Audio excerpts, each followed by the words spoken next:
নমস্কাৰ জেচিচিৰ সংবাদ পৰিক্ৰমালৈ আপোনাক স্বাগতম ষ্টুডিঅত মই জয়শ্ৰী মিধি প্ৰথমে চাওক আজিৰ সংবাদ শিৰোনাম মৰিগাঁও চহৰত মৌমাখিৰ তাণ্ডৱ মৌমাখিৰ আক্ৰমণত প্ৰাণ গ'ল এজন লোকৰ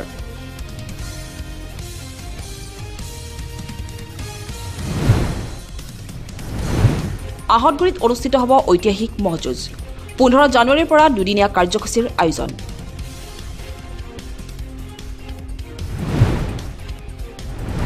বুধবাৰে পুৱাই গৰু চোৰক লৈ উত্তপ্ত মৰিগাঁৱত হৰমতল সংযোগী পথত গৰু ভৰ্তি বাহনত কৰিলে অগ্নিসংযোগ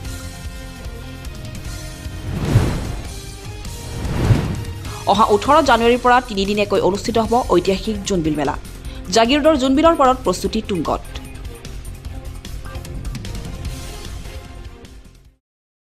এতিয়া চাওক বাতৰি বিস্তৃত ৰূপত পাহাৰ ভয়ামৰ সম্প্ৰীতিৰ বাণীৰে উজ্বলিব জাগিৰোডৰ জোনবিলৰ পাৰ অহা 18 জানুৱাৰীৰ পৰা 3 দিনীয়াকৈ অনুষ্ঠিত হ'ব এই ইতিহাস প্ৰসিদ্ধ জোনবিল মেলা গুভা ৰাজদৰবাৰ আৰু জোনবিল মেলা উন্নয়ন সমিতিয়ে ইতিমধ্যে ইয়াৰ বাবে চলাইছে ব্যাপক প্ৰস্তুতি এই খণ্ডত চাওক আমাৰ এক বিশেষ প্ৰতিবেদন সমাগত ঐতিহাসিক সম্পূৰ্ণ ঠিক হোৱা নাই 60% মানে প্ৰস্তুতি প্ৰায় শেষ হৈছে আমাৰ আৰু 40% বাকি আছে 16 তাৰিখলৈকে 40%টো হৈ যাব বিভিন্ন জাতি জনগোষ্ঠীৰ সমন্বয়ৰ মিলনভূমি জোনবিলৰ পাৰত দেখিবলৈ পোৱা যাব পাহাৰ ভয়ামৰ সম্প্ৰীতিৰ অন্যতম নিদৰ্শন 18 তাৰিখে পুৱাই মেলালৈ আগমন ঘটিব পাহাৰৰ মামা-মামী লগত লৈ আহিব পাহাৰত উৎপাদিত কৃষিদ্ৰব্য আদা হালধি জালুক জলকীয়া লাও কোমোৰা মেলাত গুভা ৰজা সমন্বিতে ভোজ ভাত খাব ৰজাৰ বিষয়ববীয়াসকলে কাৰ্যসূচী বুলি কওঁতে প্ৰথমতে আমাৰ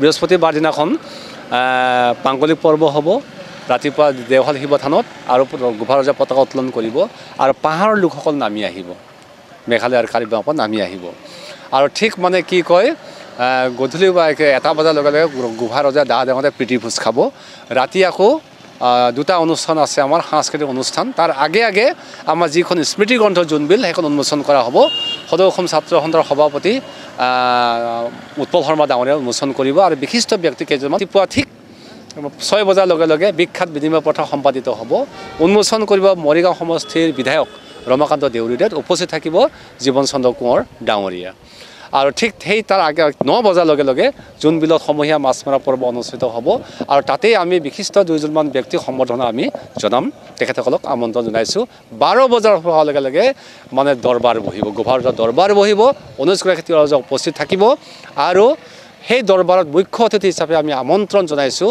ডক্টৰ হিমন্ত বিশ্ব শৰ্মা ডাঙৰীয়াক তেখেতে উপস্থিত থাকিম বুলি পেলাই যোৱা 24 ডিচেম্বৰ তাৰিখে পেপাৰ মিলত আহোঁতে আমি লগ কৰিছিলোঁ আৰু তাতে তেখেতে ৰাজভাতা প্ৰদান কৰিব তেখেতক আৰু এটা ধন্যবাদ দিছোঁ এইবাৰ আমি জোনবিলত তেখেতে 3 বিঘা মাটিৰ ব্যৱস্থা কৰি দিছে সেইখিনি মাটি আমি পাইছোঁ আৰু কিছু মাটি কৰি দিলে ভৱিষ্যতে জোনবিল মেলা আৰু জীয়াই থাকিব 20 জানুৱাৰীত সামৰণি পৰিব এই জোনবিল মেলা আৰু এইখিনিতে আকৌ আমাৰ দুটা বাহিৰৰ দল থাকিব এটা ইউনেস্কো ৰাষ্ট্ৰসংঘৰ পৰা ইউনেস্কো এজেন্সি বৃহৎ দল এটা আহিব এবাৰ জোনবিলৰ মানে কি কয় সম্পৰ্কে পুংখানুপুংখভাৱে অধ্যয়ন কৰি ডকুমেণ্টাৰী ফিল্ম এখন কৰিব আৰু এটা হৈছে কি কয় ভাৰত চৰকাৰৰ সাংস্কৃতিক মন্ত্ৰণালয় নৰ্থ ইষ্ট জোন কালচাৰেল চেণ্টাৰৰ পৰা দুদিন 18 তাৰিখে আৰু 19 তাৰিখে সাংস্কৃতিক অনুষ্ঠান তেওঁলোকে অনুষ্ঠিত কৰিব গতিকে এনেধৰণে বৰ্ণাঢ্য কাৰ্যসূচীৰে হ'ব আৰু সকলো পক্ষৰ পৰা আমি সহায় সহযোগিতা লাভ কৰিছোঁ গতিকে সকলো সহযোগ জনাইছে আৰু জিলা প্ৰশাসনেও ইয়াত উঠি পৰি লাগিছে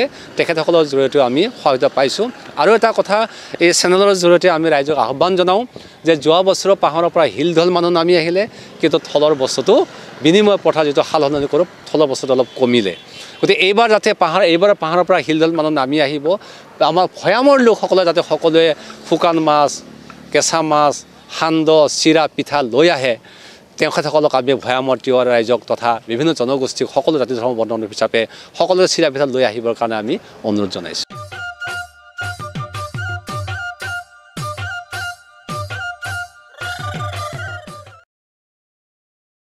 মৰিগাঁৱত মঙলবাৰে পুৱাৰ ভাগতে সংঘটিত হয় এক চাঞ্চল্যকৰ ঘটনা এজাক মৌমাখিৰ আক্ৰমণত মৃত্যুমুখত পৰে মৰিগাঁও চহৰৰ এজন ব্যৱসায়ীৰ এই ঘটনাই সমগ্ৰ অঞ্চলজুৰি এক আতংকময় পৰিৱেশৰ সৃষ্টি কৰে মৰিগাঁৱত মৌমাখিৰ তাণ্ডৱ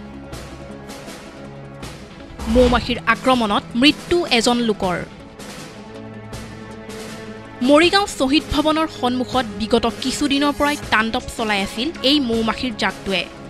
মঙলবাৰে পুৱা মৌজাকটোৰ আক্ৰমণৰ বলি হ'ল দীপক নন্দী নামৰ এজন লোক। স্থানীয় লোকে ততাতৈয়াকৈ মৰিগাঁও অসামৰিক চিকিৎসালয়ত লোকজনক ভৰ্তি কৰে যদিও চিকিৎসকে মৃত ঘোষণা কৰে লোকজনক। সমগ্ৰ ঘটনাক লৈ এতিয়া চাঞ্চল্যৰ সৃষ্টি হৈছে মৰিগাঁও অঞ্চলত।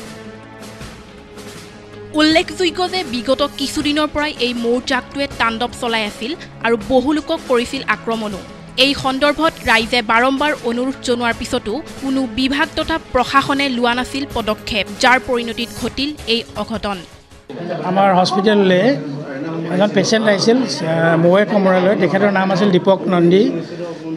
এৰাউণ্ড 58 ইয়াৰ্ছমান হ'ব। তেখেতক এই আমাৰ শ্বহীদ ভৱনৰ সন্মুখত কোৱা মতে এটেণ্ডেণ্টে কোৱা মতে যথেষ্ট সংখ্যক মৌৱে কামুৰিলে। আৰু আমি যেতিয়া এক্সামিন কৰিলোঁ, এক্সামিন কৰোঁতে আমি দেখিছোঁ তেখেতৰ পালছ নাই, BP পোৱা নাই, হাৰ্ট ৰেট পোৱা নাই। আমি অলৰেডি ব্ৰড ডেথ হিচাপে আমাৰ হস্পিটেললৈ আহিছিল। আমি তাৰ কনফাৰ্মেশ্যনৰ কাৰণে ECG এখন কৰিলোঁ। ECG কৰাৰ পিছত ECG ফ্লেটেনিং আহিছে আৰু আমি তেখেতক ব্ৰড ডেথ হিচাপে ঘোষণা কৰিলোঁ। আৰু তেখেতক মৌৱে ইমান চিভিয়াৰলি খাইছে, খুব সম্ভৱ সেই মৌৱে খামোৱাৰ ফলতে চিভিয়াৰ পেইন হ'ল। পেইনৰ ফলত বেলেগ আনুষংগিক হ'ল চাগে, নিউৰজেনিক চকতো যাব পাৰে, কাৰ্ডিয়েক চকতো যাব পাৰে। সেইটো হৈ তেখেত খুব সম্ভৱ ঢুকাইছে।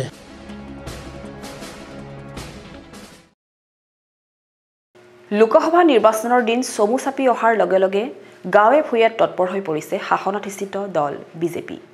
ইয়াৰ অংশস্বৰূপে দেওবাৰে ডিমৰীয়াৰ দুৰুঙত অনুষ্ঠিত হয় বিজেপিৰ অনুসূচিত জাতি মৰ্চাৰ বিশেষ জনসভা। এই সভাত বিজেপিৰ কেইবাগৰাকীও শীৰ্ষ নেতাই অংশগ্ৰহণ কৰি চৰকাৰে ৰূপায়ণ কৰা বিভিন্ন আঁচনিৰ সুফল সন্দৰ্ভত ৰাইজক অৱগত কৰে।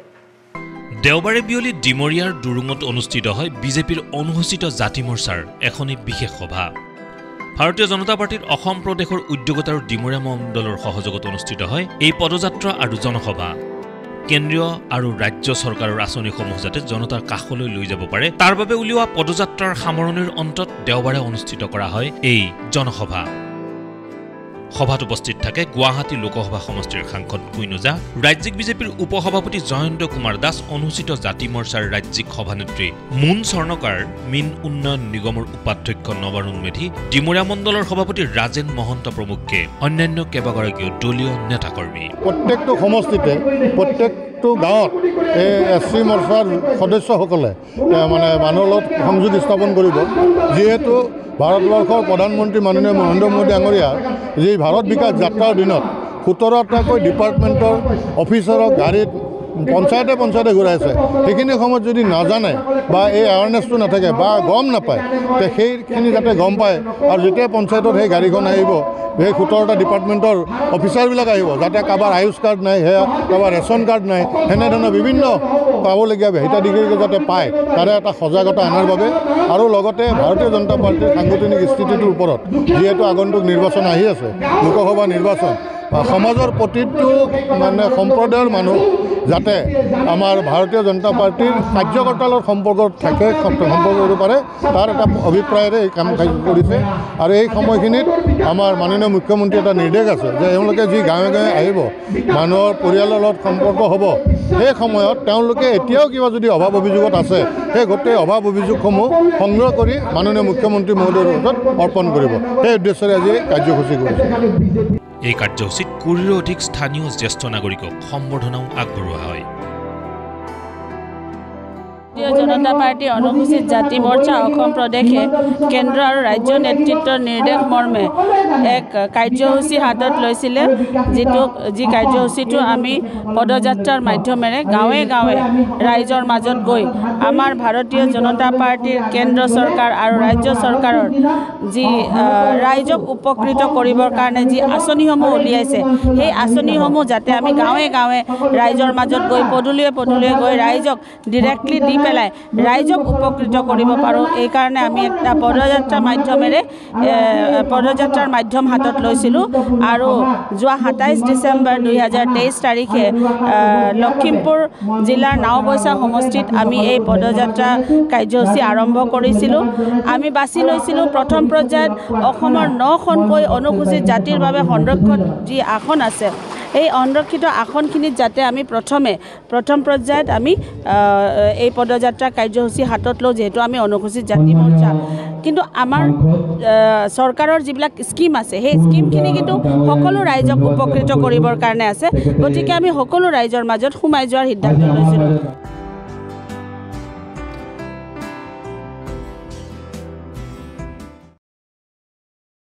বুধবাৰে কাহিলী পুৱাতে মৰিগাঁৱৰ বিহুবৰীত ৰাইজৰ ৰোষত পৰে 2 গৰু সৰবৰাহকাৰী। আনহাতে ক্ষুব্ধ ৰাইজে গো সৰবৰাহ কৰা এখন বাহনো জ্বলাই দিয়াত সৃষ্টি হয় উত্তপ্ত পৰিস্থিতিৰ। বুধবাৰে পুৱাই গৰু চোৰক লৈ উত্তপ্ত মৰিগাঁও। মৰিগাঁও ধৰমতুল সংযোগী পথত গৰু ভৰ্তি বাহনত কৰিলে অগ্নিসংযোগ। বিহুবৰী ৰেল গেটৰ সমীপতে সংঘটিত হয় এই ঘটনা।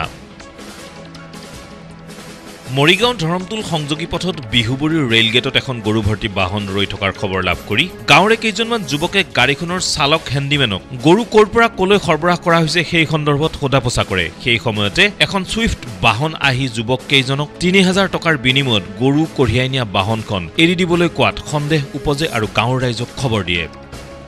ৰাইজ অহাৰ উমান পায় ছুইফ্ট বাহনখন আৰোহীসহ পলায়ন কৰে যদিও গাঁৱৰ ৰাইজে গৰু কঢ়িয়াই অনা বাহনখনৰ চালক হেণ্ডিমেনক সঠিক উত্তৰ দিব নোৱাৰাৰ বাবে উত্তম মধ্যম সোধায়। তেনে সময়তে একাংশ ৰাইজে বাহনখনৰ পৰা গৰুসমূহ নমাই পথাৰৰ মাজলৈ নি বাহনখন জ্বলাই দিয়ে। ৰাতিপুৱা 6 মান বাজিছে। 6 মান বজাৰ লগত মোৰ ঘৰৰ ওচৰৰ ভাইটি এজনে ফোন কৰিলে, বোলে দাদা গেটটো বন্ধ হৈ আছে, এখন গৰু ভৰ্তি গাড়ী আছে। মই ধুমাধুম ওলাই গৈ দেখিলোঁ হয় গৰু ভৰ্তি গাড়ী এখন আছে, তাৰ লগত ছুইফ্ট আহিছিল। ছুইফ্টখনে মানে ভাইটি এজনক পইচাও যাচিছিলে যে দাদা এইকেইটা পইচা লওক, আমাৰ গাড়ীখন এৰি দিয়ক, আমাৰ চুৰি গৰু লৈ আহিছোঁ। তাৰপিছত ওলাই গৈ দেখিলোঁ ছুইফ্টখন ৰাখিব চেষ্টা কৰিছিলোঁ, আমিও ছুইফ্টখন ৰাখিব জানো, ছুইফ্টখন পলাই গুচি গ'ল। তাৰপিছত গৰু ভৰ্তি গাড়ীখন, গৰু 7টা আছিল, আমি গৰু ভৰ্তি গাড়ীখন ৰাখিলোঁ। ড্ৰাইভাৰ দুজনক আমি সোধ পোছ কৰিলোঁ যে কৈছে গাড়ী কাগজ পত্ৰ বোলো চাওঁ, বোলে যোনবিলাক যে গৰু আনিছা গৰু কাগজ পত্ৰ আছে নেকি দেখুৱাচোন। নাই, সিহঁতে গৰু কাগজ পত্ৰ দেখুৱাব নোৱাৰাত আমি গৰুখিনি গাড়ীৰ পৰা নমাই ৰাখিলোঁ। ৰখাৰ লগে লগে বহু ৰাইজ মানে আহি গ'লগৈ। আহি অহাৰ পিছত যিখন গাড়ীত গৰু লৈ আহিছিলোঁ গাড়ীখন মানে ৰাইজে ক'ত লৈ গ'ল আমি দেখা নাপালোঁ। পিছত আহি দেখিছোঁ গাড়ীখন মানে জ্বলি থকা অৱস্থাত আমি আহি দেখা পালোঁ। এইখিনিয়ে আৰু। কিমানটা গৰু আছিল? গৰু 7টা আছিলে। আপোনাৰ মানুহ কিমানজন আহিছিল? মানুহ 2জন আহিছিলে, ড্ৰাইভাৰ হেণ্ডিমেন, কিন্তু তাৰ লগত ছুইফ্ট এখন আহিছিলে। সেই ছুইফ্টখনে মানে পইচাও যাচিছিলে। কিমান টকা যাচিছিলে? টকা 3000 যাচিছিলে। ভাইটি যে টকা 3000 লওঁ আৰু চুৰি গাড়ী এৰি দিয়া, কিন্তু ভাইটিজনে ভাল কাম কৰিলে যেনিবা 3000 টকাটো নলৈ মানে সেই গাড়ীখন ধৰি ৰাখিলে আৰু।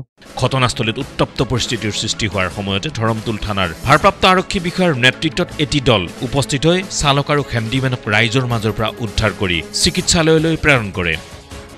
পৰৱৰ্তী পৰ্যায়ত ঘটনাস্থলীত মৰিগাঁও অতিৰিক্ত আৰক্ষী অধীক্ষক উপস্থিত হৈ সমগ্ৰ ঘটনা পৰ্যবেক্ষণ কৰাৰ লগতে অগ্নি নিৰ্বাপক বাহিনীৰ সহযোগত বাহনখনৰ অগ্নি নিৰ্বাপন কৰে। আজি ৰাতিপুৱা এখন চুৰি গাড়ীখন ইফালে প্ৰৱেশ কৰিছিল গাঁৱত। গতিকে গাঁৱৰ ৰাইজে গাড়ীখন আবদ্ধ কৰিলে। তেওঁলোকে সোধ-পোছ কৰোঁতে 2খন গাড়ী আছিলে। প্ৰথমখন ছুইফ্ট ডিজাৰ গাড়ী আছিল, সেইখন গাড়ী পলাই গুচি গ'ল। পিছত 7টা গৰু থকা এখন গাড়ীখন ৰাইজে আবদ্ধ কৰিলে আৰু যিটো গাড়ীখন থকা মানুহ কেইজনক অকণমান মাৰপিটো কৰিছে। তেতিয়া পুলিচ আহি পালে, কিন্তু গাড়ীখন তেওঁলোকে বেলেগ ঠাইত আনি পেলাই জ্বলাই দিলে। গৰুকেইটা আমি উদ্ধাৰ কৰিছোঁ আৰু মানুহ 2জনকো আমি উদ্ধাৰ কৰিছোঁ।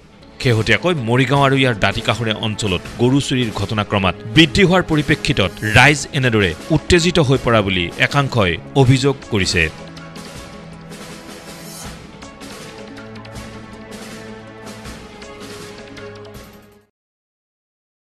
ক্ষেত্ৰীত 4 জানুৱাৰীৰ পৰা 4দিনীয়া কাৰ্যসূচীৰে আয়োজন কৰা শ্ৰীমন্ত শংকৰদেৱ সংঘৰ গুৱাহাটী মহানগৰ জিলা শাখাৰ বাৰ্ষিক অধিৱেশন আৰু সদানন্দ প্ৰাথমিকৰ ৰূপালী জয়ন্তী কাৰ্যসূচীৰ দেওবাৰে সামৰণি পৰে। অন্তিম দিনা উলিওৱা ভাগৱত শোভাযাত্ৰাই দৃষ্টি আকৰ্ষণ কৰে অঞ্চলবাসীৰ। 4 জানুৱাৰীৰ পৰা 4দিনীয়া কাৰ্যসূচীৰে ক্ষেত্ৰীৰ বেহাৰবাৰীত অনুষ্ঠিত হোৱা শ্ৰীমন্ত শংকৰদেৱ সংঘৰ গুৱাহাটী মহানগৰী জিলা শাখাৰ 46 সংখ্যক বাৰ্ষিক অধিৱেশন আৰু সদানন্দ প্ৰাথমিক শাখাৰ ৰূপালী জয়ন্তী মহোৎসৱৰ কাৰ্যসূচীৰ দেওবাৰে সামৰণি পৰে। অন্তিম দিনা পুৱাৰ ভাগত উলিওৱা হয় এক বৰ্ণাঢ্য ভাগৱত শোভাযাত্ৰা। এই শোভাযাত্ৰাই সমগ্ৰ অঞ্চলজুৰি এক আধ্যাত্মিক পৰিৱেশৰ সৃষ্টি কৰে।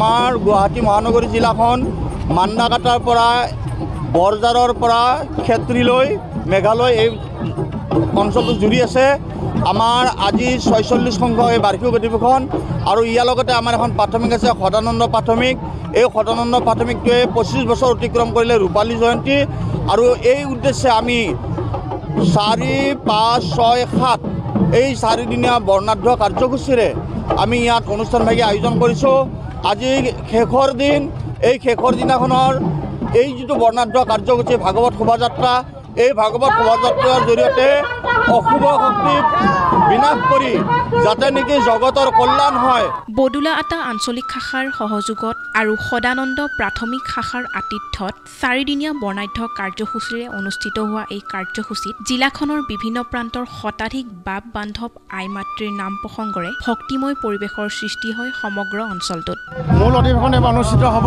ৰঙিয়া জিলা শাখাৰ আতিথ্যত গতিকে তাৰ আগতেই অসমৰ প্ৰতিখন জিলাতেই একোখনকৈ অধিৱেশন অনুষ্ঠিত কৰা হয় আৰু এই গুৱাহাটী মহানগৰী জিলা শাখাৰ যি অধিৱেশন আজি বদলাটী আঞ্চলিক শাখাৰ অন্তৰ্গত ক্ষেত্ৰী বেহাবাৰী সদানন্দ প্ৰাথমিক শাখাৰ সৌজন্যত 3 দিনীয়া বৰ্ণাঢ্য কাৰ্যসূচীৰে আৰু তেওঁলোকৰ সদানন্দ প্ৰাথমিক শাখাৰ ৰূপালী জয়ন্তী বৰ্ষভাগিও ইয়াত অনুষ্ঠিত কৰা হৈছে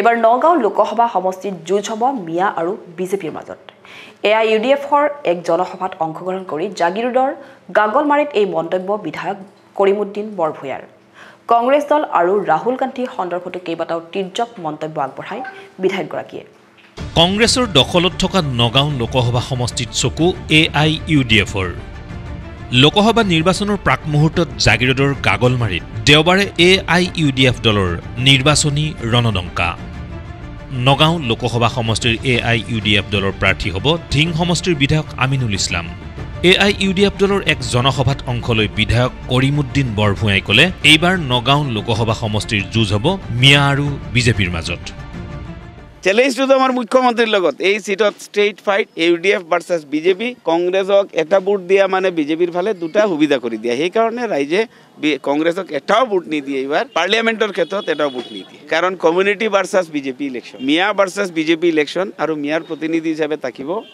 আমিনুল ইসলাম সাহেব তো সেই কারণে তাত কোনো ফাইটই নহব স্ট্রেট মিয়া ভার্সাস বিজেপি কোন জিকে চাও মিয়া 11 লাখ আছে আৰু বিজেপিৰ ভোটাৰ 7 লাখ আছে তো কোন জিকিব ন্যাচাৰেল কথাই আনহাতে কংগ্ৰেছৰ ন্যায় যাত্ৰা সন্দৰ্ভতো তীব্ৰ প্ৰতিক্ৰিয়া বিধায়কগৰাকীৰ সমান্তৰালভাৱে নেলি আৰু অসম আন্দোলন আৰু বিটিএডিত শ্বহীদ হোৱা লোকৰ পৰিয়ালক ক্ষমা খোজাৰ দাবী কংগ্ৰেছ দলক কংগ্ৰেছৰ ন্যায় যাত্ৰা আৰম্ভ কৰিব শুনি আমি ভাল পাইছো লগতে আহ্বান কৰি আছো নেলিত যিমান মানুহ শ্বহীদ হৈছিল হাজাৰ হাজাৰ পৰিয়ালৰ তেওঁলোকৰ ঘৰত গৈ ক্ষমা বিচাৰি লাগে 1 নম্বৰ 2 নম্বৰ আমাৰ অসম আন্দোলনৰ শহীদ কেইবাজনৰ ঘৰত যাব লাগে তাত গৈ ক্ষমা বিচাৰিব লাগে বিটিএডিত গণ্ডগোলৰ যিখিনি শহীদ হৈছিল তেওঁলোকৰ ঘৰত যাব লাগে চাউল খোৱা নখোৱাৰ সব মানুহৰ ঘৰত গৈ ৰাহুল গান্ধীজিক লৈ কংগ্ৰেছে ক্ষমা বিচাৰিব লাগে আৰু ক'ব লাগে আৰু এনেকা হত্যা গণহত্যা হত্যালীলা আৰু কোনোদিন কংগ্ৰেছ চৰকাৰত আহিলে নকৰিব বুলি তেওঁলোকে ক্ষমা বিচাৰিব লাগে তেতিয়াহে ন্যায় যাত্ৰাটো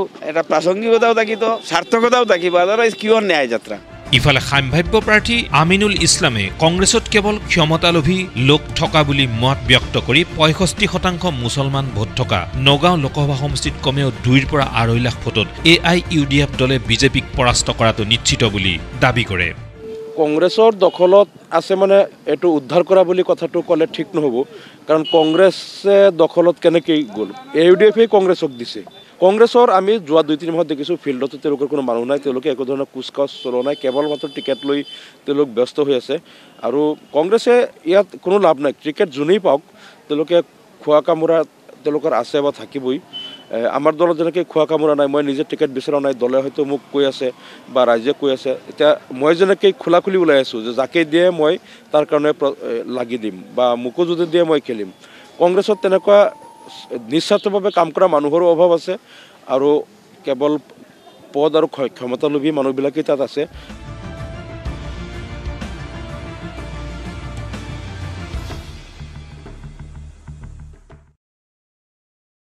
জাগিৰোডৰ জুনমিল মেলাৰ ঐতিহ্য আৰু পৰম্পৰাক পৰ্যটন ক্ষেত্ৰত উদ্ভাসিত কৰাৰ উদ্দেশ্যে জাগিৰোড মহাবিদ্যালয়ত সীতা জখলাৰ উদ্যোগত শনিবাৰে অনুষ্ঠিত হয় এক মননশীল আলোচনা চক্ৰ অনুষ্ঠানত বিভিন্ন ক্ষেত্ৰৰ কেইবাগৰাকীও বিশিষ্ট ব্যক্তিয়ে অংশগ্ৰহণ কৰে। কেইবাশ বছৰ পুৰণি গোভা দেউৰজাৰ জোনবিল মেলাৰ ঐতিহ্য আৰু পৰম্পৰাক অধিক প্ৰচাৰ প্ৰসাৰ কৰি ৰাজ্যৰ পৰ্যটন ক্ষেত্ৰখনক অধিক শক্তিশালী কৰিবলৈ উদ্যোগ গ্ৰহণ কৰিছে একাংশ গৱেষক চিন্তাবিদে। এই উপলক্ষে জাগিৰোডৰ জোনবিলৰ পাৰত প্ৰতি বছৰে অনুষ্ঠিত হৈ অহা জোনবিল মেলাৰ প্ৰাকখনত সীতাজখলাৰ উদ্যোগত শনিবাৰে অনুষ্ঠিত কৰা হয় গোভা দেউৰজাৰ জোনবিল মেলা আৰু পৰ্যটন শীৰ্ষক এক মনোজ্ঞ আলোচনা চক্ৰ। জোনবিল মেলা উন্নয়ন সমিতিৰ তত্বাৱধানত আৰু জাগিৰোড মহাবিদ্যালয়ৰ অধ্যক্ষ ডক্টৰ ভৱেন চন্দ্ৰ নেওগৰ সঞ্চালনাত অনুষ্ঠিত আলোচনা চক্ৰত সমল ব্যক্তি হিচাপে বিশিষ্ট সাংবাদিক প্ৰণয় বৰদলৈৰ লগতে উপস্থিত থাকে অসম চৰকাৰৰ খিলঞ্জীয়া আৰু জনজাতীয় বিশ্বাস আৰু সংস্কৃতি বিভাগৰ সঞ্চালক পংকজ চক্ৰৱৰ্তী।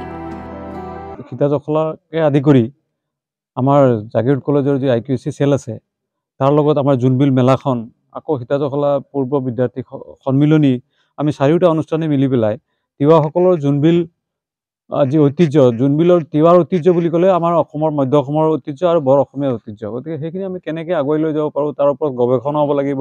কিলিং পাৰৰ সেই গোটেইখিনি যি সমলখিনি আছে সেইখিনি আমি বিশ্ব দৰবাৰত আমি উজ্বলাই তুলিব লাগিব। এই সম্পৰ্কে ভাবি এটা চেষ্টাহে আমি সীতাজখলাই অগ্ৰণী ভূমিকা হিচাপে লৈ পেলাই কৰিছিলোঁ। কিন্তু আজি সঁচাকৈ ভাল লাগিছে যে আমি অনাগত দিনবিলাকত এই 500-600 বছৰীয়া তিৱাৰ যিখিনি গৱেষণা হ'ব লগা কথাখিনি আছে আমি গৱেষক পাইছোঁ। আমি এজন উদ্যোগী পৰ্যটক বিকাশ কৰা ভাৰতবৰ্ষত সেইসকল আজি বিভিন্ন আমি সমলসকল পাইছোঁ। আৰু যিখন সভা আমাৰ ডক্টৰ ভৱেন নেওগ ছাৰে কৰিলে সঞ্চালনা কৰিলে সভাখন খুবেই ভাল হৈছে। আৰু দিল্লীৰ পৰা আমি ইণ্ডিয়া টুডেৰ কৌশিক ডেকা ডাঙৰীয়াকো পাইছোঁ।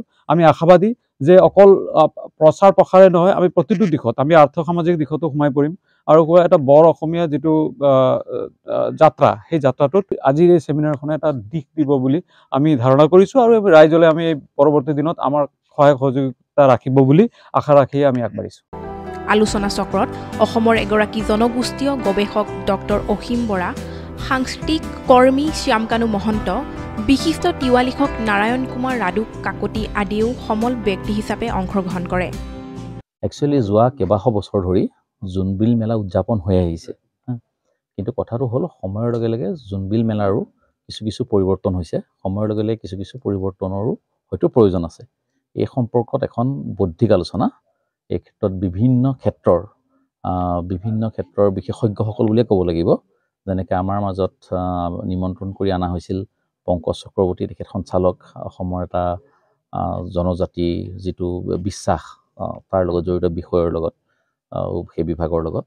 আৰু এই গোটেই অনুষ্ঠানটো আয়োজন কৰিছিল আমাৰ সীতাজখলাৰ চেয়াৰমেন ৰঞ্জীৱ শৰ্মা ডাঙৰীয়াৰ কৰিছিল।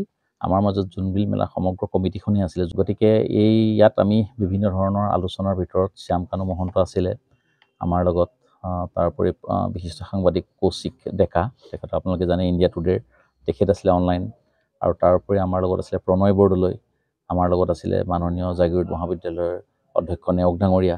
চ' আমি সকলোৱে মিলি পেলাই এই বিষয়ত কি কৰিলে আমি এই অনুষ্ঠানটোৰ ভৱিষ্যতে তাক আৰু তাৰ পৰম্পৰা ঐতিহ্য অটুট ৰখাৰ লগতে তাক এটা ছেল্ফ ছাষ্টেইনেবল ষ্টেজলৈ বা তেখেতক তাৰ অনুষ্ঠানটোৰ যিটো প্ৰচাৰ আৰু প্ৰসাৰ আৰু অধিক বিস্তৃত কৰিব পাৰি এই সম্পৰ্কত এক সুগভীৰ আলোচনা আজি আমাৰ মাজত হৈছিল।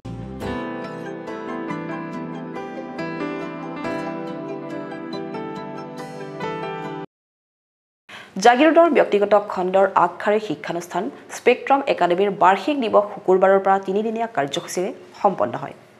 অনুষ্ঠানত ছাত্ৰ ছাত্ৰীৰ লগতে শিক্ষক শিক্ষয়িত্ৰীসকলেও অংশগ্ৰহণ কৰি এক উখল মাখল পৰিৱেশৰ সৃষ্টি কৰে।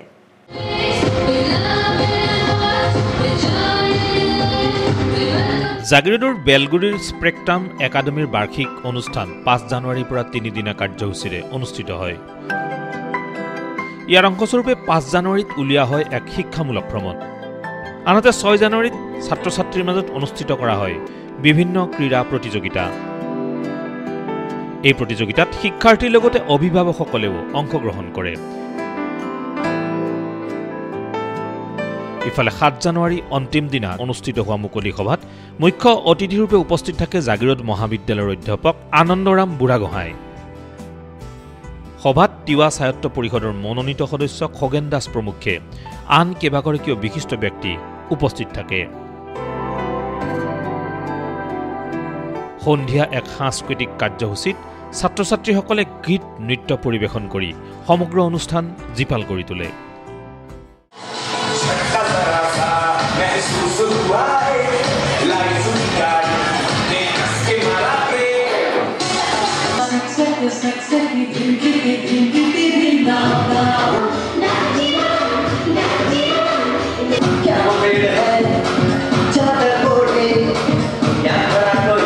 স্পেকট্ৰাম একাডেমি এই প্ৰথম বছৰৰ বাবে আমি এনুৱেল স্পৰ্টছ এডুকেশ্যনেল টুৰ আৰু এনুৱেল ডে চেলিব্ৰেশ্যন কৰিছোঁ।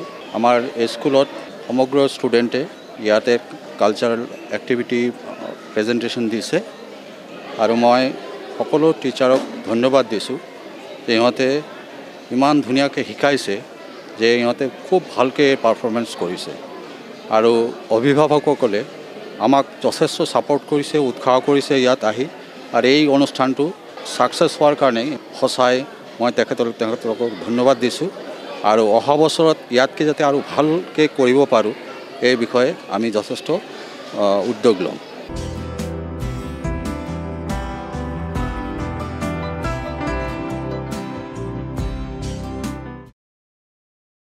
শেহতীয়াকৈ জাগিৰোডস্থিত কংগ্ৰেছ কাৰ্যালয় স্কিল ডেভেলপমেণ্ট চেণ্টাৰলৈ পৰ্যবেক্ষিত হোৱাত সমগ্ৰ জাগিৰোডত সৃষ্টি হৈছে তীব্ৰ প্ৰতিক্ৰিয়াৰ। সাংসদ পুঁজিৰ ধন আত্মসাত কৰাৰ অভিপ্ৰায়েৰে একাংশ কংগ্ৰেছীয়ে এনে দুষ্কাৰ্যত লিপ্ত হোৱাৰ অভিযোগ সচেতন ৰাইজৰ। একাংশই দাবী কৰিলে ইয়াৰ উচিত তদন্তৰ। জাগিৰোডত আজব কাণ্ড। কংগ্ৰেছৰ কাৰ্যালয় হ'লগৈ এমপ্লয়মেণ্ট স্কিল চেণ্টাৰ। জাগিৰোডত অস্তিত্ববিহীন হ'ব নেকি কংগ্ৰেছ? জাগিৰোডৰ কংগ্ৰেছৰ কাৰ্যালয় ৰাজীৱ ভৱন হ'লগৈ এমপ্লয়মেণ্ট স্কিল চেণ্টাৰ। ৰাজীৱ ভৱনৰ পূৰ্বৰ অস্তিত্ব নোহোৱা কৰি এতিয়া তাৰ ঠাইত কংগ্ৰেছৰ একাংশ নেতাই এই এমপ্লয়মেণ্ট স্কিল চেণ্টাৰ জাগিৰোডৰ নামফলক লগাই দিয়াত জাগিৰোডৰ বিভিন্ন মহলত সৃষ্টি হৈছে তীব্ৰ প্ৰতিক্ৰিয়াৰ। দুজন মানে ক'লে যে কংগ্ৰেছ অফিচটো কি হ'ল 6 মাহ। মই বোলো কি হ'ল, বোলো ৰং চং কৰি আছে বুলি কোৱা শুনিছিলোঁ। তাতকৈ দুৰ্ভাগ্যৰ বিষয় হ'ল যে তাৰপৰা চাইছোঁ হয় এইটো এমপ্লয়মেণ্ট স্কিল চেণ্টাৰ জাগিৰোড।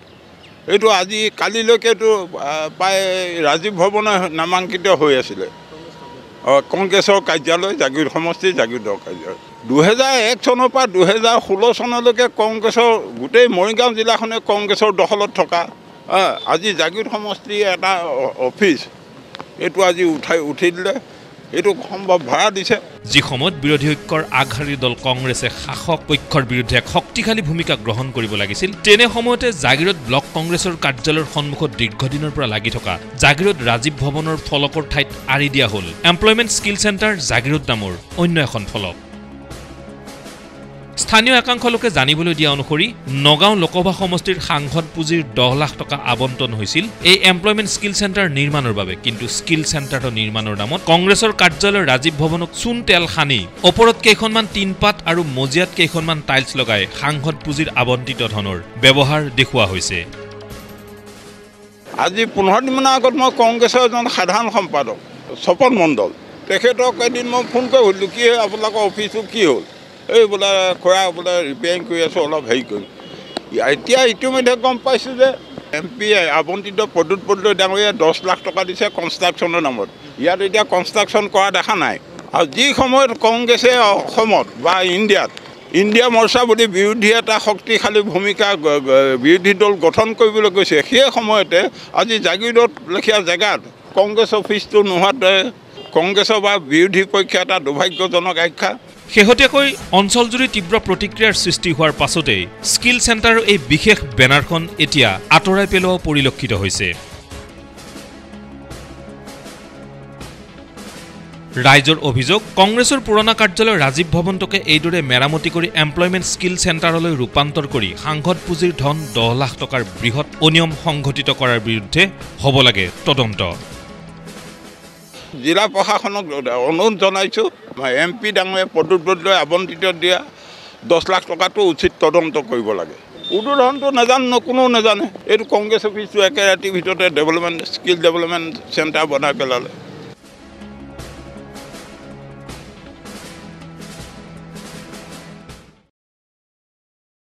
শেহতীয়াকৈ ৰাজ্য চৰকাৰে মহ যুঁজ অনুষ্ঠিত কৰাৰ অনুমতি প্ৰদান কৰাৰ পিছতে সাজু কৰি তোলা হৈছে আহতগুৰিৰ ঐতিহ্যমণ্ডিত মহ যুঁজস্থলী। অহা 15 জানুৱাৰীৰ পৰা দুদিনীয়াকৈ অনুষ্ঠিত হ'বলগীয়া এই কাৰ্যসূচীৰ বাবে দেওবাৰে মাংগলিক কাৰ্যসূচীৰে স্থাপন কৰা হয় লাইখুটা। এইবেলি অনুষ্ঠিত হ'ব আহতগুৰিৰ ঐতিহ্যমণ্ডিত মহ যুঁজ। চৰকাৰৰ সেউজ সংকেত পোৱাৰ পিছতেই তৎপৰ স্থানীয় ৰাইজ। যে এই বছৰৰ পৰা আগৰ দৰে আমি জাগিৰোডৰ আহতগুৰিৰ মহৰ যুঁজ আমি ভোগালী বিহুৰ সময়ত পালন কৰিব পাৰিম আৰু এই ক্ষেত্ৰত থকা সকলো বাধা নিষেধ চৰকাৰে প্ৰত্যাহাৰ কৰিছে। আহতগুৰিস্থিত লক্ষ্মীনাথ বেজবৰুৱাৰ সমন্বয় ক্ষেত্ৰত চলোৱা হৈছে ব্যাপক প্ৰস্তুতি। 15 জানুৱাৰীৰ পৰা দুদিনীয়াকৈ অনুষ্ঠিত হ'ব লগা মহ যুঁজ আৰু ভোগালী উৎসৱ উদযাপনৰ বাবে দেওবাৰে মাংগলিক ৰীতি নীতিৰে সম্পন্ন হয় লাইখুটা স্থাপন কাৰ্যসূচী। এইবাৰ অতিকৈ আহতগুৰিবাসী ৰাইজৰ কাৰণে বা গোটেই অসমৰ ৰাইজৰ কাৰণে অতিকৈ গৌৰৱৰ আৰু সুখৰ বিষয় যে উচ্চতম ন্যায়ালয়ে যি নিৰ্দেশ বাতিল কৰিলে তাৰপিছতে অসমৰ মাননীয় আমাৰ সন্মানীয় মুখ্যমন্ত্ৰী ডক্টৰ হিমন্ত বিশ্ব শৰ্মা ডাঙৰীয়াৰ নেতৃত্বত কেবিনেটে এই মহ যুঁজটোক আনুষ্ঠানিকভাৱে পাতাৰ যিটো আমাক সুবিধা কৰি দিলে তাৰ কাৰণে আমি তেখেতক প্ৰথমে ধন্যবাদ জ্ঞাপন কৰিছোঁ আহতগুৰিবাসী ৰাইজৰ হৈ। আৰু অতিকৈ সুখৰ খবৰ যে 16 জানুৱাৰীত আমাৰ এই লক্ষ্মীনাথ বেজবৰুৱা সমন্বয় ক্ষেত্ৰত যি মহ যুঁজ প্ৰতিযোগিতা হ'ব, এই প্ৰতিযোগিতাত অসমৰ মাননীয় মুখ্যমন্ত্ৰী সুদক্ষ মুখ্যমন্ত্ৰী ডক্টৰ হিমন্ত বিশ্ব শৰ্মাই তেখেতে নিজে ইয়াত উপস্থিত থাকিম বুলি আমাক খবৰ দিছে। আৰু তেখেতৰ লগতে আমাৰ এই অঞ্চলৰ সন্মানীয় বিধায়ক তথা মন্ত্ৰী পীযুষ হাজৰিকা ডাঙৰীয়া আৰু ৰহাৰ বিধায়ক শশীকান্ত দাস ডাঙৰীয়া আৰু কেইবাজনো বিধায়ক অহাৰ খবৰ আমাৰলৈকে আহিছে। গতিকে আমি আহতগুৰিবাসী ৰাইজ হিচাপে যিহেতু আনুষ্ঠানিকভাৱে মহ যুঁজ পাতাৰ আমি সুবিধা পাইছোঁ, গতিকে আমি নথৈ আনন্দিত। লাইখুটা স্থাপন কৰে অঞ্চলটোৰ জ্যেষ্ঠ নাগৰিক সুখৰাম দাসে। 16 তাৰিখে উপস্থিত থাকিব অসমৰ মুখ্যমন্ত্ৰী ডক্টৰ হিমন্ত বিশ্ব শৰ্মা। লগতে উপস্থিত থাকিব স্থানীয় বিধায়ক তথা মন্ত্ৰী পীযুষ হাজৰিকাৰ লগতে কেইবাগৰাকীও মন্ত্ৰী বিধায়ক। অনুষ্ঠানত সৰ্বস্তৰৰ ৰাইজৰ উপস্থিতি কামনা কৰিছে উদযাপন সমিতিয়ে। 8 বছৰৰ পাছত এবাৰ মহ যুঁজ, গতিকে আমি আহতগুৰিবাসী সাংঘাতিক উৎফুল্লিত হৈছোঁ। আমি সকলোৱে উলহ মালহেৰে অনুষ্ঠান অনুষ্ঠিত কৰিবৰ কাৰণে ওলাই আহিছে। এইবাৰ আমাৰ দুদিনীয়া কাৰ্যসূচী আছে। আমি বিশেষ সূত্ৰে আমি খবৰ পালোঁ অসমৰ মাননীয় জনপ্ৰিয় মুখ্যমন্ত্ৰী হিমন্ত বিশ্ব শৰ্মা উপস্থিত থাকিব। লগে লগে প্ৰায় 8-10জন বিধায়ক লগতে কেইবাজনো মন্ত্ৰীও আহিব। আমি দুদিন কাৰ্যসূচী আমাৰ এনেধৰণে আমি হ'ব যাতে আমাৰ গীতাঞ্জলি দাসৰ গীতৰ সহায় থাকিব, জুবলীৰ গীতৰ সহায় থাকিব। তাৰোপৰি আমি বাৰেৰহণীয়া আমি এটা সাংস্কৃতিক অনুষ্ঠান অনুষ্ঠিত কৰিম।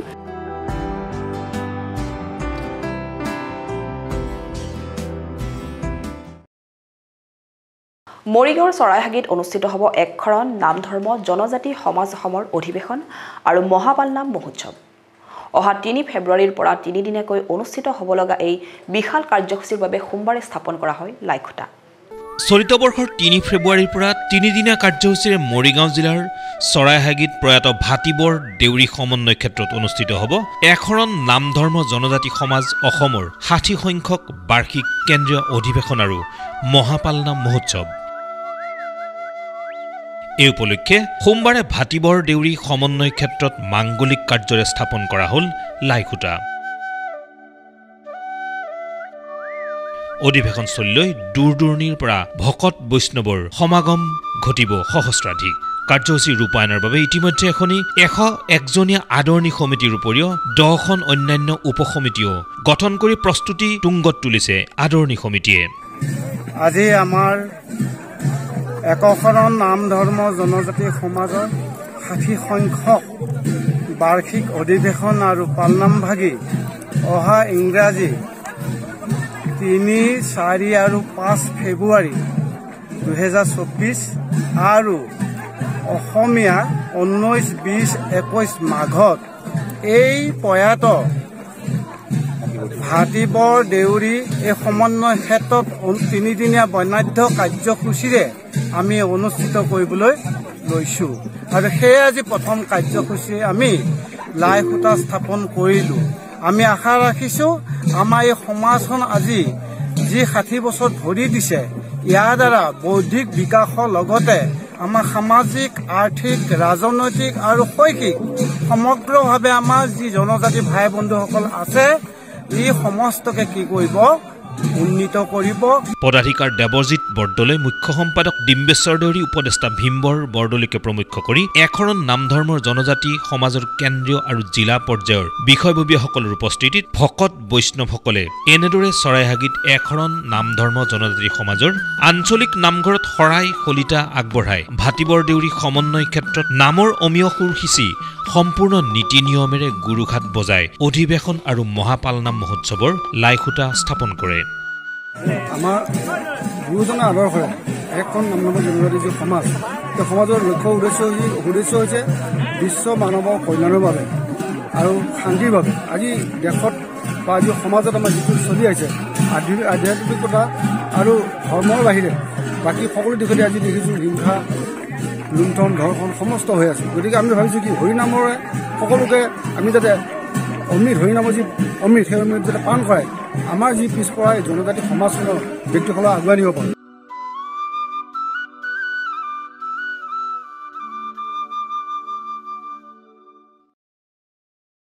এতিয়া চাওঁ আহক এটি বিশেষ খবৰ।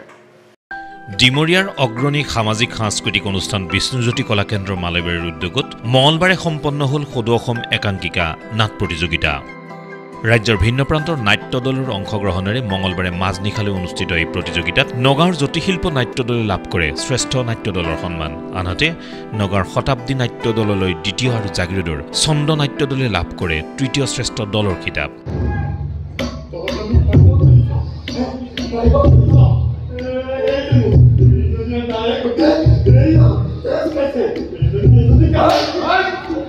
অসম পণ্যাগাৰ নিগমৰ উপাধ্যক্ষ ডক্টৰ তপন দাসে শুভাৰম্ভ কৰা এই নাট প্ৰতিযোগিতাত বিচাৰক হিচাপে উপস্থিত থাকে কিশোৰ তহবিলদাৰ, নিতুল কুমাৰ মেধি আৰু ৰাজীৱ চহৰীয়া। এই অনুষ্ঠানতে ডিমৰীয়াৰ লোকশিল্পী কেশৱ ডেকা, পবিত্ৰ বৰ্মনৰ লগতে হৰেশ্বৰ ডেকালৈ আগবঢ়োৱা হয় সম্বৰ্ধনা। ত্ৰয়োদশ বৰ্ষৰ বাবে নবীন মালাকৰ, নৰেন কোঁৱৰ, নৰেন খালৈ, বানেশ্বৰ বৈশ্য আৰু সত্যপ্ৰভা দাসৰ সৰণত অনুষ্ঠিত এই প্ৰতিযোগিতাত শ্ৰেষ্ঠ পাণ্ডুলিপিৰ বঁটা লাভ কৰে ড্ৰয়িং ৰুম শীৰ্ষক নাটৰ বাবে নাট্যকাৰ বিশ্বজিৎ বৰঠাকুৰে। আনহাতে শ্ৰেষ্ঠ অভিনেতাৰ বঁটা লাভ কৰে শতাব্দী নাট্য দলৰ অভিনেতা নেত্ৰকমল বৰা আৰু অভিনেত্ৰীৰ বঁটা লাভ কৰে জ্যোতিশিল্প নাট্য দলৰ অভিনেত্ৰী প্ৰিয়াংকী বৰাই।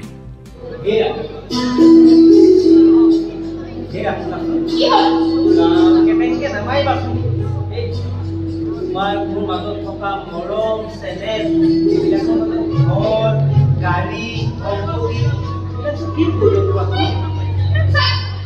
অনুষ্ঠানত আমন্ত্ৰিত অতিথি হিচাপে উপস্থিত থাকে সমাজকৰ্মী উদ্ধৱ বেদী, মালয়বাৰী গাঁও পঞ্চায়তৰ সভাপতি পবিত্ৰ কুমাৰ দাস, অৱসৰী শিক্ষক তৰুণ চন্দ্ৰ কলিতা প্ৰমুখ্যে অন্যান্য কেইবাগৰাকীও বিশিষ্ট ব্যক্তি। আমি বিষ্ণুজ্যোতি কলাকেন্দ্ৰ মালয়বাৰীৰ উদ্যোগত এইবেলিও ত্ৰয়োদশ বৰ্ষৰ বাবে আয়োজন কৰিছিলোঁ সদৌ অসম একাংকিকা নাট প্ৰতিযোগিতাৰ। ৰাজ্যৰ বচা বচা কেইবাটাও নাট্য দলৰ অংশগ্ৰহণেৰে আমাৰ এই প্ৰতিযোগিতা আচলতে মঙলবাৰে মাজনিশালৈ চলে আৰু মাজনিশা সম্পন্ন হয় আৰু নগাঁৱৰ জ্যোতিশিল্প নাট্য দলে শ্ৰেষ্ঠ সন্মান লাভ কৰে আৰু অসম পণ্যাগাৰ নিগমৰ উপাধ্যক্ষ ডক্টৰ তপন দাস ডাঙৰীয়াই এই নাটকৰ শুভাৰম্ভণি কৰি আমাক যথেষ্ট উৎসাহিত কৰে আৰু আগন্তুক দিনবোৰত ৰাইজে এনেদৰে আমাক সহযোগিতা কৰিব বুলি আমি আশা কৰিছোঁ।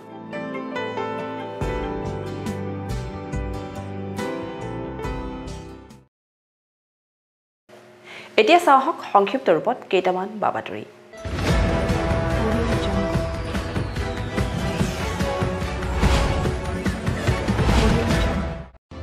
ডিমৰীয়াৰ ক্ষেত্ৰত বুধবাৰে সংঘটিত হয় এক চাঞ্চল্যকৰ ঘটনা।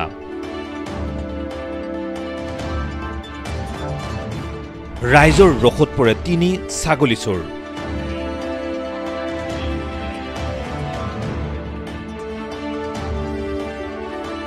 ডিমৰীয়াৰ সংহৰা দিশৰ পৰা ছাগলী চুৰি কৰি মালয়বাৰী ক্ষেত্ৰী পথেৰে বিলাসী বাহনসহ পলাবলৈ চেষ্টা কৰোঁতে ক্ষেত্ৰীৰ লাহৰীঘাটত চোৰকেইটাক কৰায়ত্ব কৰে ৰাইজে। ইফালে তীব্ৰ বেগত পলাবলৈ লওঁতে দুৰ্ঘটনাত পতিত হয় বিলাসী বেলেনো বাহনখন। চুৰিকাণ্ডত ব্যৱহৃত বাহনখনৰ নম্বৰ AS01FT9254 বুলি জানিব পৰা গৈছে। বাহনখনেৰে চুৰি কৰিছিল 7টাকৈ ছাগলী। ৰাইজে পৰৱৰ্তী পৰ্যায়ত চোৰকেইটাক উত্তম মধ্যম সদায় চমজাই দিয়ে ক্ষেত্ৰী আৰক্ষীক।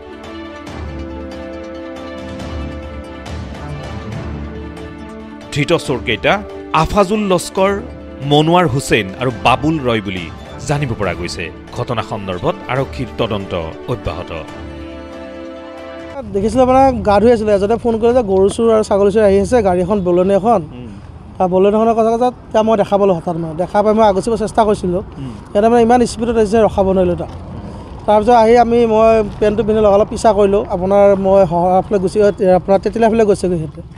তেতেলীয়াৰ পৰা আপোনাৰ সিহঁতে ৰেল গেট পেলোৱাৰ কাৰণে আকৌ ৰিটাৰ্ণ লৈছে, ৰিটাৰ্ণ লৈ আপোনাৰ শহৰৰ আচলতে ডাইৰেক্ট সোমাই দিছে। শহৰৰ পৰা আকৌ ঘূৰি আহি এনেকৈ কৰি আপোনাৰ ৰাজাঘাট হৈ ওলাইছে, ৰাজাঘাটৰ পৰা আমি পিছা কৰিছোঁ, পিছা কৰি দপতা হৈ আহিছে, দপতাৰ ফালৰ পৰা আহি খেতিৰ ফালে আহোঁতে তাৰপিছত তেতিয়া গম পাইছোঁ থানাত ধৰিছে। গাড়ী চাড়ী মানে সিহঁতে তাতে মই গম পোৱা তেনেকৈ 2-এখন গাড়ী অকণমান খুন্দা লগাইছে। তাৰপিছত আপোনাৰ এই হাঁহ পোৱালি মুৰ্গী পোৱালি সেনেকৈ ধৰণৰ কিছুমান বস্তু, গাড়ীখনত ছাগলী আছিলে, ছাগলী দেখা পালোঁ আহি মেলি। আপোনাৰ সেই লাহৰীঘাট তাতে উল্টা আছে, এতিয়া ডাম্পাৰত মাৰি বুলি শুনা পাইছোঁ, পুলিচক ৰাইজে দিছে।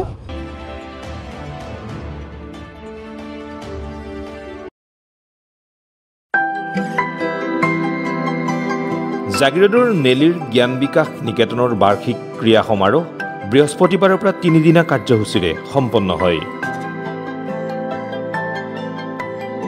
নেলিৰ বিশিষ্ট উদ্যোগপতি ৰাজদীপ দে শিখা জ্বলাই শুভাৰম্ভ কৰে বাৰ্ষিক ক্ৰীড়া সমাৰোহৰ।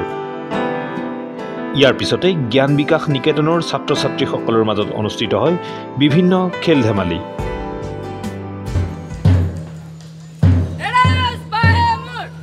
উল্লেখ্য যে ছাত্ৰ ছাত্ৰীসকলক শৈক্ষিক জ্ঞান দিয়াৰ উপৰিও বৌদ্ধিক আৰু শাৰীৰিক বিকাশৰ ক্ষেত্ৰতো গুৰুত্ব আৰোপ কৰাৰ উদ্দেশ্যে চেষ্টা অব্যাহত ৰাখিছে জ্ঞান বিকাশ নিকেতনৰ শিক্ষক শিক্ষয়িত্ৰীসকলে।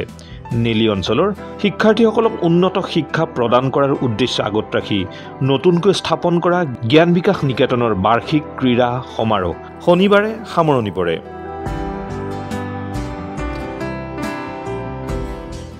আমাৰ জ্ঞান বিকাশ নিকেতন নেলি স্কুলৰ ক্ৰীড়া প্ৰতিযোগিতা, যিহেতু ক্ৰীড়া স্পৰ্টছ বহুত ইম্পৰ্টেণ্ট পাৰ্ট হয় আমাৰ লাইফৰ, আৰু আমি আমাৰ চিফ গেষ্ট ৰাজদীপ দে ডাঙৰীয়াক বহুত ধন্যবাদ জ্ঞাপন কৰিছোঁ। আমাৰ ইয়াতে আহি সিহঁতে বহুমূলীয়া সময় ইয়াতে দিছে।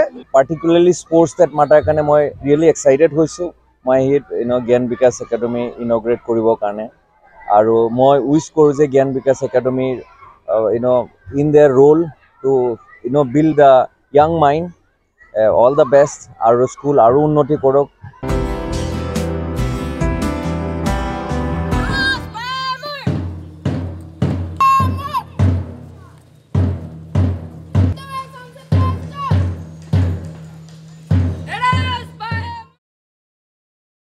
জাগিৰোডৰ ঘুনুচা প্ৰাথমিক বিদ্যালয়ত শুকুৰবাৰে প্ৰাচীৰ পত্ৰিকা কুঁহিপাতৰ 8ম সংখ্যাটি উন্মোচন কৰা হয়।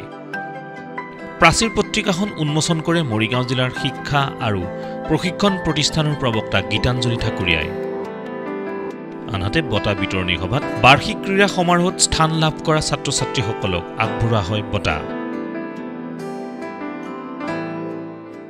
আজি ঘুনুচা প্ৰাথমিক বিদ্যালয়ত প্ৰাচীৰ পত্ৰিকা কুঁহিপাতৰ 8ম সংখ্যাটি উন্মোচনী অনুষ্ঠান আৰু বাৰ্ষিক ক্ৰীড়া সমাৰোহৰ বঁটা বিতৰণী সভা লগতে বাৰ্ষিক বিচিত্ৰানুষ্ঠান অনুষ্ঠিত হয়। এই অনুষ্ঠানত উপস্থিত থাকি মৰিগাঁও জিলা শিক্ষা আৰু প্ৰশিক্ষণ প্ৰতিষ্ঠানৰ প্ৰবক্তা গীতাঞ্জলি ঠাকুৰীয়া বাইদেৱে কুঁহিপাতৰ 8ম সংখ্যাটি উন্মোচন কৰে। লগতে বঁটা বিতৰণী সভা আৰু বাৰ্ষিক বিচিত্ৰানুষ্ঠানত উপস্থিত থাকি জিলা আঁচনি বিষয়া সমগ্ৰ শিক্ষা মৰিগাঁৱৰ লক্ষীনন্দন শইকীয়া ছাৰে ছাত্ৰ ছাত্ৰীসকলক কিদৰে আমি সৰ্বাংগীন বিকাশ সাধন কৰিব পাৰোঁ, কিদৰে সৰ্ব দিশতে আমি আগুৱাই লৈ যাব পাৰোঁ, বা ছাত্ৰ ছাত্ৰীয়ে সেই প্ৰতিটো ক্ষেত্ৰতে কিদৰে অংশগ্ৰহণ কৰিব লাগে, এই সম্পৰ্কে বক্তব্য ৰাখে। আৰু এই অনুষ্ঠানটোত বিদ্যালয়ৰ ছাত্ৰ ছাত্ৰী, অভিভাৱক, পৰিচালনা সমিতি, মাতৃগোটৰ লগতে শিক্ষাগুৰুসকল উপস্থিত থাকে। বিদ্যালয়ৰ প্ৰধান শিক্ষয়িত্ৰী মালা বৰা তামুলীয়ে সঞ্চালনা কৰা সভাত সমগ্ৰ শিক্ষা মৰিগাঁৱৰ জিলা আঁচনি বিষয়া লক্ষ্মীনন্দন শইকীয়া, CRCC সাগৰ ধুংগেল প্ৰমুখ্যে কেইবাগৰাকীও বিশিষ্ট ব্যক্তি উপস্থিত থাকে। আজি 5 জানুৱাৰী 2024 তাৰিখে ঘুনুচা প্ৰাথমিক বিদ্যালয়ত প্ৰাচীৰ পত্ৰিকা উন্মোচনী আৰু লগতে বঁটা বিতৰণ অনুষ্ঠান অনুষ্ঠিত কৰা হৈছে। এই অনুষ্ঠানত আমাৰ প্ৰাচীৰ পত্ৰিকা কুঁহিপাতৰ উন্মোচনী কৰা গৈছে শ্ৰীযুতা গীতাঞ্জলি ঠাকুৰীয়া বাইদেউ, তেওঁ হৈছে প্ৰবক্তা শিক্ষা আৰু প্ৰশিক্ষণ প্ৰতিষ্ঠান মৰিগাঁও, আৰু লগতে আছে শ্ৰীযুত লক্ষ্মীনন্দন শইকীয়া ছাৰ, জিলা আঁচনি বিষয়া সমগ্ৰ শিক্ষা মৰিগাঁও।